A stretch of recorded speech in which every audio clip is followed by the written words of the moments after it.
Take अभी एक bearish territory में ही ट्रेड कर रहा है और अभी हमें कोई भी बाई सिग्नल देखने को नहीं मिला। तो अगर आप मंडे का व्यू लेके चलना चाहते हैं तो इसके लिए एक ऊपर की तरफ एक हर्डल है 3970 की। जब तक इसको क्रॉस नहीं करता और 4000 को क्रॉस करके ऊपर ट्रेड करना शुरू नहीं करता तब तक तो बाइंग की में ट्रेड लेना इसके अंदर नहीं बनता। तो फिर मंडे में हम ट्रेड कैसे लेंगे? अगर मंडे में प्राइस फ्राइडे का क्लोजिंग यानी 3920 को जो क्लोजिंग आया है उसके नीचे ओपन होता है और कंटिन्यूस उसी के नीचे ट्रेड करना शुरू करता है तो आप 3920 का स्टॉप लॉस लगा के शॉर्ट कर सकते हैं। टारगेट जो 3817 के होंगे, जो रिसेंटली एक लो लगा था 3870 का, उसको भी तोड़ते हुए प्राइसेस नीचे की तरफ हमें 3820 को देखने को मिल सकते हैं। बाइंग की अभी इसमें मत सोचिएगा। दूसरा स्टॉक जो मैं ले रहा हूं वो गेल का है, gas authority of India limited का है। क्या हमें रिवर्सल के साइन मिल गए हैं? लेकिन अगर पिछले 4 दिन की मूव को देखेंगे तो एक एक के बाद एक के बाद एक हाई क्लोजिंग आई है, लेकिन मैं अभी स्टॉक को बाय नहीं करूंगा। मुझे अगर मेरा अपना पर्सनल व्यू देखेंगे तो जब तक इसका प्राइस नियर अबाउट 100 के आसपास नहीं जाता, एक बुलिश स्ट्रेंथ क्रिएट नहीं होती कि जो मोमेंटम है बायर्स के फेवर में हो गया है, तब तक मैं इसे बाइक नहीं करता। हाँ, एवरी डिप पे, क्योंकि अभी इसने अपनी ऊपर की रेजिस्टेंस को ब्रेक नहीं किया, जिसके जिसके बाद हम अपना व्यू बाइंग साइड पे शिफ्ट करते, वो अभी तक हमें इंडिकेशन नहीं मिला। तो जो मंडे के लिए एक ट्रेडिंग पॉसिबिलिटी बनती है, किसी कारणवश प्राइस अगर 97 की तरफ मूव करता है, नीचे की तरफ ओपन होता है, 97 की तरफ मूव करता है, तो हम एक शॉर्ट की पोजीशन क्रिएट कर सकते हैं। टारगेट 9500 के लिए होगा। स्टॉप लॉस के लिए आप अपने हिसाब से ₹1 ऊपर का स्टॉप लॉस लगा के ट्रेड ले सकते हैं 96 के आसपास। बाइंग, हम जैसे मैंने आपसे कहा कि 99 क्रॉस करने के बाद तो मैं अपना नज़रिया अपना चेंज करूंगा और अगर बाइंग की अपॉर्चुनिटी मुझे ढूंढनी होगी तो मैं 100 के बाद ही देखूंगा। अब हम बात करते हैं टाटा मोटर्स। टाटा मोटर्स ने एक देखिए, जो फ्राइडे की जो क्लोजिंग आई है एक बेयरिश साइड पे आई है। देखिए प्राइस 154 की तरफ मूव किया और क्लोजिंग आई 148 की। मैंने अपनी पिछली वीडियो में जो मैंने नीचे डिस्क्रिप्शन बॉक्स में दी है, अगर आप उसको देखेंगे तो मैंने उसको उसमें बताया था कि इसका RSI ओवर बॉट हो चुका था। अब देखिए कितना ऊपर तक जा चुका था, नियर अबाउट 80। तो इसमें करेक्शन बनती थी, मैंने वो करेक्शन 143 तक बोली थी कि एक बार प्राइस इसका नीचे की तरफ 143 के आसपास तक आ सकता है। और देखिए 154 से, यानी अगर आप थर्सडे की क्लोजिंग हाई देखें तो 155 से हम तकरीबन 8 से 9 रुपए करेक्ट हो चुके हैं इसके प्राइस में। प्राइस बिल्कुल लोएस्ट साइड पे क्लोज हुआ है, तो पॉसिबिलिटी 90% ये है कि मंडे के ट्रेडिंग सेशन में अगर इसी के नीचे ओपन होता है, यानी 146 के आसपास ओपन होता है, तो एक नीचे की मूव आपको देखने को मिल सकती है 143 तक। और अगर 143 भी किसी कारणवश ब्रेक हो गया तो हम 135 भी इजीली देख सकते हैं। बाइंग की अपॉर्चुनिटी हमें कहाँ देखनी है? ओपनिंग आनी चाहिए 153 के ऊपर, जो अभी थोड़ा सा टास्क दूर है, 5 से 6 रुपए दूर है। जब तक उसके ऊपर क्रॉस करके ट्रेड करना शुरू नहीं करता तब तक बाइंग नहीं सोचना, क्योंकि जैसा आज की तरफ एक ये मान लीजिए कि लोएस्ट क्लोजिंग आई है, एक डोजी बना है बिल्कुल लोएस्ट साइड पर।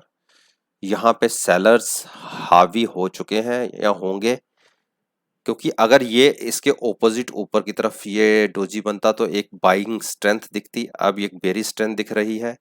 तो मोस्ट प्रॉब्ली हम मंडे के सेशन में 143 टच कर देंगे। किसी को शॉर्ट क्रिएट करना है तो वेट कीजिएगा। अगर मोमेंटम आप नेगेटिव साइड देखना चाहते हैं तो वो 143 ब्रेक करने के बाद ही नीचे की तरफ दिखेगा। बाइंग अभी इसमें नहीं बनती। अब हम बात करते हैं टाटा मोटर्स हो गया यूपीएल। यूपीएल जैसे मैंने आपसे कहा था तो एक रेंज बाउंड है। मैंने आपसे कहा था कि जैसे ये यहाँ चला गया था तो मैक्सिमम लिमिट इसकी ऊपर की तरफ 533 की तरफ थी, लेकिन खुला ही नीचे और क्लोजिंग बिल्कुल नीचे की तरफ हुई। ये नीचे की रेंज ब्रेक नहीं कर रहा। लेकिन अगर मैं इस स्टॉक पर अपना ओपिनियन आपके साथ शेयर करूं तो मुझे ये शेयर बहुत बढ़िया है लगता है, क्योंकि ये एग्रीकल्चर क्रॉप के लिए जो पेस्टिसाइड्स कह सकते हैं कि जो कीटनाशक होती हैं मेडिसिन्स, वो तैयार करता है एग्रीकल्चर सेक्टर के लिए। और इंडियन मार्केट में इसका पार्टिसिपेशन तकरीबन 65 टू 70% है।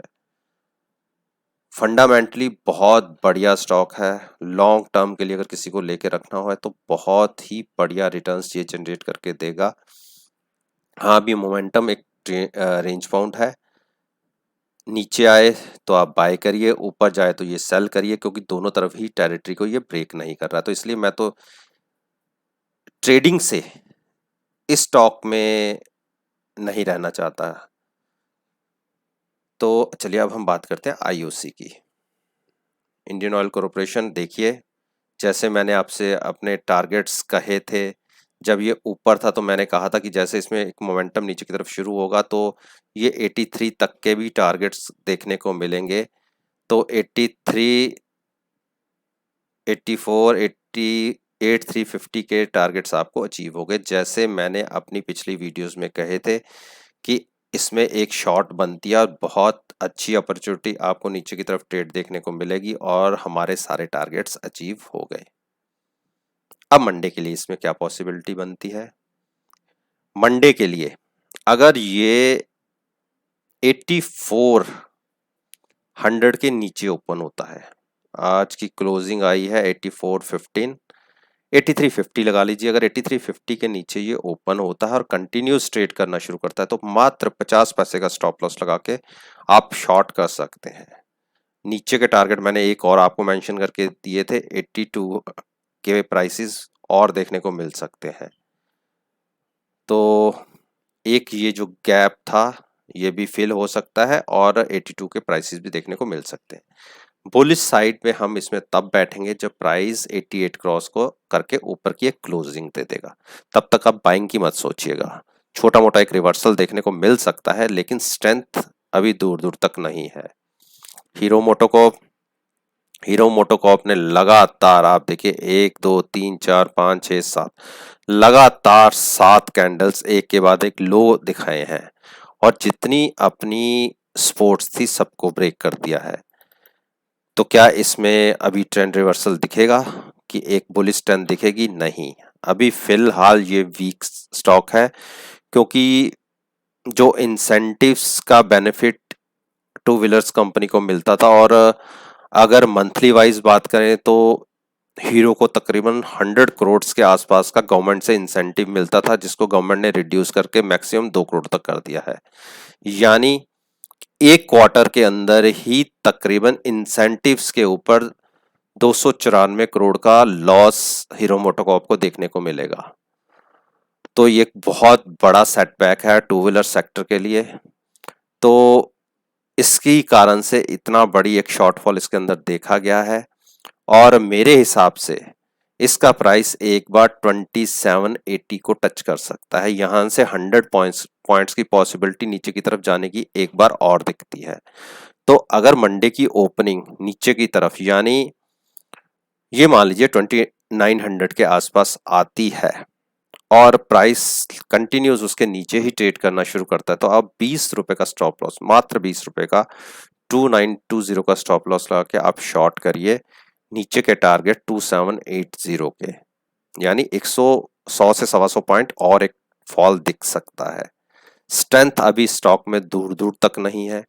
जब तक 3050 क्रॉस करके ऊपर की तरफ ट्रेड करना शुरू नहीं करता, तब तक इसमें खरीदने का मत सोचिएगा। अब हम बात करते हैं टाइटन की। टाइटन देखिए, मैं आपसे कहता रहता हूं कि ये दो जोन के अंदर ही ट्रेड कर रहा है। देखिए फिर इसको तकलीफ हुई, एक क्लोजिंग तो जरूर मिल गई ऊपर की तरफ, ऊपर खुला भी, और सॉरी खुला तो नीचे ही, एक खुलने के बाद एक पुल बैक देखने को मिला तकरीबन 11,200 तक का, लेकिन सस्टेन नहीं हुआ और प्राइस ने नीचे की तरफ 1160 के लो 1160 के लो लगाए और 1164 के आसपास की क्लोजिंग देखने को मिली। तो इसको आप क्या कहेंगे? बेयर साइड पे क्लोजिंग है, लेकिन अगर अकॉर्डिंग टू एमएसीडी देखें तो एक बुलिश क्रॉसओवर की पॉसिबिलिटीज बढ़ जाती है। अभी क्रॉसओवर हुआ नहीं है, क्रॉसओवर होगा तो हम इसमें बाइंग करके चलेंगे। तो अगर किसी भी कारणवश मंडे की ओपनिंग अगर नीचे आती है, पॉसिबिलिटी काफी कम है नीचे की, अगर नीचे की तरफ आती है तो आप 1160 का वेट कीजिए, शॉर्ट कीजिए, टारगेट्स होंगे 1140 के। लेकिन इसके विपरीत जो मैं कहता हूं कि इसमें स्ट्रेंथ है, स्टॉक में स्ट्रेंथ दिख रही है, अगर उसके हिसाब से मैं चलूं तो ओपनिंग आने दीजिए 1170 के अबव। अगर 1170 के अबव ओपनिंग आती है और कंटिन्यूस ट्रेड करना शुरू करता है तो आप बाइंग में बैठ सकते हैं। टारगेट फिर से जो अभी रिसेंटली अचीव हुए थे 1190 के या 94 के, वो आपको फिर से देखने को मिलेंगे। टीसीएस ने एक अपट्रेंड की शुरुआत कर दी है। देखिए बुलिश क्रॉसओवर हमें देखने को मिल गया था 2 दिन पहले ही, तो इसमें अब मेरी बाइंग की स्ट्रेटजी है। एक दिन हमने पहले अपनी ये ट्रेंड लाइन को ब्रेक करके ऊपर की तरफ क्लोजिंग दी थी, लेकिन उसके बाद सेलिंग देखी गई है नेक्स्ट डे और 2302 के आसपास की एक क्लोजिंग मिली। मंडे के लिए क्या पॉसिबिलिटीज है? मंडे के लिए अगर मेरा अपना ओपिनियन मानेंगे तो मैं इसके अंदर बुलिश हूं, क्योंकि इसमें हमें एक ट्रेंड रिवर्सल दिख गया है, इंडिकेशन मिल गया है और मंडे की ओपनिंग 2310 के ऊपर अगर ओपन होता है और कंटिन्यूस ट्रेड करना शुरू करता है तो आप 2305 का मात्र 10 रुपए नीचे का स्टॉप लॉस लगा के बाइंग कर सकते हैं। टारगेट काफी ऊपर के इसमें अब मुझे दिखते हैं, तकरीबन ये मान के चलिए 100 रुपए ऊपर। ये देखिए मैंने ऊपर मेंशन किए हुए हैं 2397 के टारगेट्स, ये आपको एक बार देखने को मिल सकते हैं। अभी इसमें शॉर्ट का मत सोचिएगा, क्योंकि शॉर्ट का इंडिकेशन कहीं नहीं है, तो इसलिए मैं शॉर्ट की भी बात नहीं करता। शॉर्ट का व्यू हम कहाँ जनरेट करेंगे? अगर किसी कारणवश प्राइस 2270 को ब्रेक करके नीचे की तरफ ट्रेड करना शुरू करता है तो उस केस में हम शॉर्ट की तरफ कोई अपना व्यू जनरेट करेंगे, अदरवाइज नहीं। तो अब हम बात करते हैं मारुति में मैंने एक बाइंग कॉल दी थी और आप देखिए इसने ऊपर के टारगेट अचीव कर दिए हैं। जो 7240 का, देखिए मेरा एक ये टारगेट था जो मैंने ऊपर आपके साथ शेयर किया था। जब यहाँ से क्रॉस हुए 7010 का प्राइस क्रॉस हुआ तो मैंने ऊपर के टारगेट आपको एक और बता दिए थे 7232 के। आप देखिए इस प्राइस को क्रॉस किया इसने इंट्राडे में 7360 के आसपास किया, लेकिन वहां से सेलिंग देखने को मिली और मेरा जो टारगेट था, ये देखिए टारगेट के ऊपर ही क्लोजिंग आई है। तो अब यहां से क्या पॉसिबिलिटीज बनती है? क्या हमें बाइंग करके चलनी चाहिए? अब अगर मंडे को हम किसी भी कारण से, आप ये मान के चलिए कि 7270 यहां से 25 से 30 पॉइंट अगर हम ऊपर ओपन होते हैं और कंटिन्यूस ट्रेड करते हैं तो उस केस में 7240 का स्टॉप लॉस लगाइए, बाइंग में बैठिए। अब यहां से रैली एक और शुरू हो सकती है जिसकी अभी कंफर्मेशन ऊपर की नहीं है, तो उस केस में मैं आपको एक टारगेट दे देता हूं।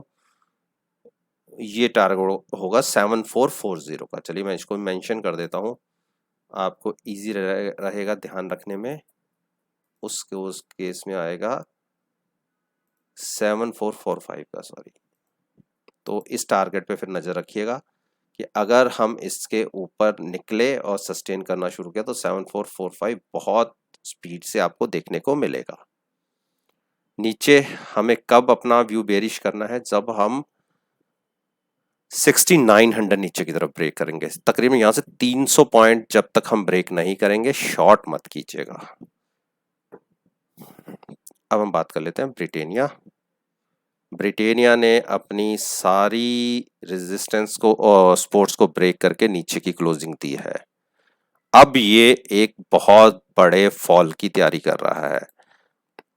जो आज की क्लोजिंग आई, जिस क्लोजिंग से मैं डर रहा था कि उसके नीचे की क्लोजिंग एक बेरिश मूड और क्रिएट कर देगी, वैसा ही देखने को मिला। 3705 की क्लोजिंग आई है। अब यहां से किसी को अपना व्यू लेना है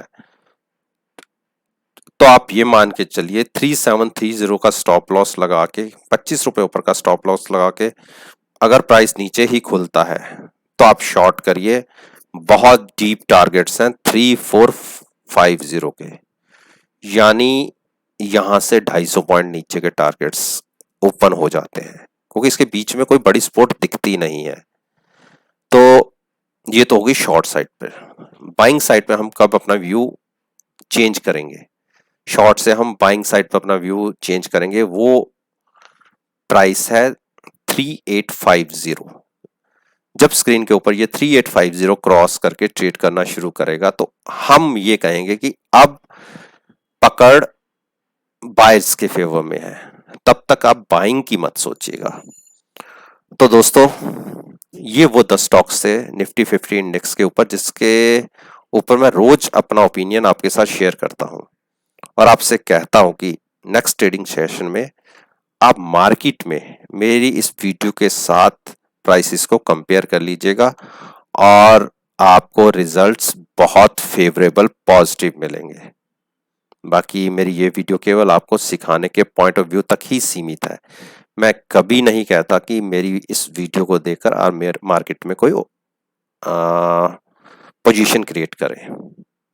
अगर वीडियो आपको पसंद आई है और आप समझते हैं कि आपको इससे कोई इंफॉर्मेशन मिली है तो मेरे वीडियो को लाइक कीजिए, शेयर कीजिए और मेरे चैनल को सब्सक्राइब करना मत भूलिएगा। इसी बात के साथ मैं आपसे विदा लेता हूं और एक नई वीडियो के साथ फिर से आपके सामने आऊंगा। तब तक के लिए धन्यवाद।